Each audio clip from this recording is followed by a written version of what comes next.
हाय मित्रांनो, आज मी तुम्हाला सांगणार आहे IPPBचा अकाउंट आपल्या मोबाईलमध्ये लॉग इन कसं करायचं. लॉग इन करता वेळी हे अकाउंट तुम्ही पोस्ट ऑफिसमध्ये उघडलं असेल तर तुम्हाला पोस्ट ऑफिसमध्ये अकाउंट नंबर आणि कस्टमर ID मिळाला असेल तो टाकायचा आहे. आणि जर घर बसल्या तुम्ही अकाउंट मोबाईलमध्ये ओपन केलं असेल तर तरीसुद्धा तुम्हाला अकाउंट नंबर आणि CIF नंबर हे दोन्ही पण जनरेट झाले असतील. आता अकाउंट नंबर तुम्हाला मिळालेला असेल तो टाकायचा आहे रजिस्ट्रेशनमध्ये. त्याखालीच कस्टमर ID टाकायचा आहे. नंतर डेट ऑफ बर्थ जी तुमची आधार कार्डवर तुम्हाला जी आहे तीच टाकायची आहे. त्याशिवाय दुसरी डेट ऑफ बर्थ टाकायची नाही आहे, नाही तर लॉग इन होणार नाही आहे. नंतर डेट ऑफ बर्थ सिलेक्ट केल्यानंतर ज्या नंबरने तुम्ही मोबाईल नंबरने IPPBचं अकाउंट ओपन केलं आहे तो नंबर टाकायचा आहे. नंबर टाकल्यानंतर सेट पिन करायचा आहे. सेट MPIN म्हणजे पासवर्ड सेट करायचा आहे. जो पासवर्ड तुम्ही नेहमी लक्षात ठेवणार आहे तो पासवर्ड सेट करा आणि तोच खाली रिएंटर पासवर्ड टाका. त्यालाच MPIN म्हणतात. MPIN तुम्ही नंतर चेंज बी करू शकता. 1 महिन्यानंतर तो ॲटोमॅटिक चेंज करावा लागतो. नंतर तुम्ही सेट MPIN म्हटल्यानंतर तुम्हाला पुढे सिक्युरिटी क्वेश्चन येतील.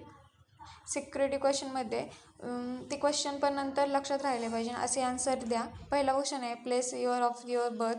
नंतर second question first school that you have to do learn. And third question आहे युअर फेवरेट फ्रेंड. आणि फोर्थ क्वेश्चन आहे युअर फेवरेट टीचर्स.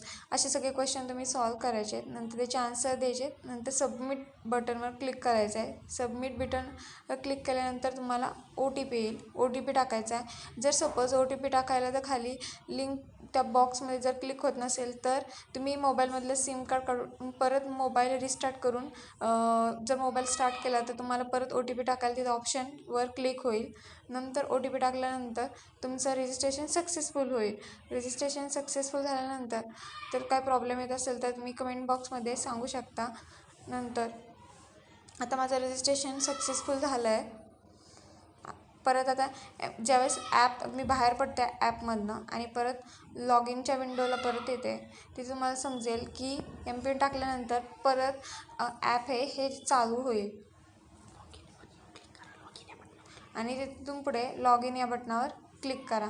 आता माझं ॲपची विंडो ही ओपन झाली आहे. आता मी जो MPIN सेट केला आहे तो टाकणार आहे. MPIN टाकल्यानंतर माझं ॲपची विंडो ही चालू झालेली असेल. आणि खाली तुम्ही स्कॅन पे लोकेटर्स म्हणजे लोकेशनचं ऑप्शन ॲटोमॅटिक स्टार्ट होतं. हे तुम्हाला ऑप्शन कायम ऑन ठेवावं लागणार आहे. त्याशिवाय ॲप ओपन होणार नाही आहे. ही जास्त खबरदारी घेतली पाहिजे. किंवा आता इथे तुम्हाला जे क्रॉसचं चिन्ह इथे आईचं चिन्ह दिसतं तिथे तुमची अमाऊंट दिसेल तुम्हाला ज्या अमाऊंटने तुम्ही ॲप ओपन केलं आहे. आणि इथं स्कॅनर इथं with phone IPPB other banks option किंवा खाली पोस्ट ऑफिस सर्व्हिस म्हणून एक विंडो आहे. तिथे सुद्धा तुम्हाला सगळ्या बँक डिटेल्स वगैरे दिसतील.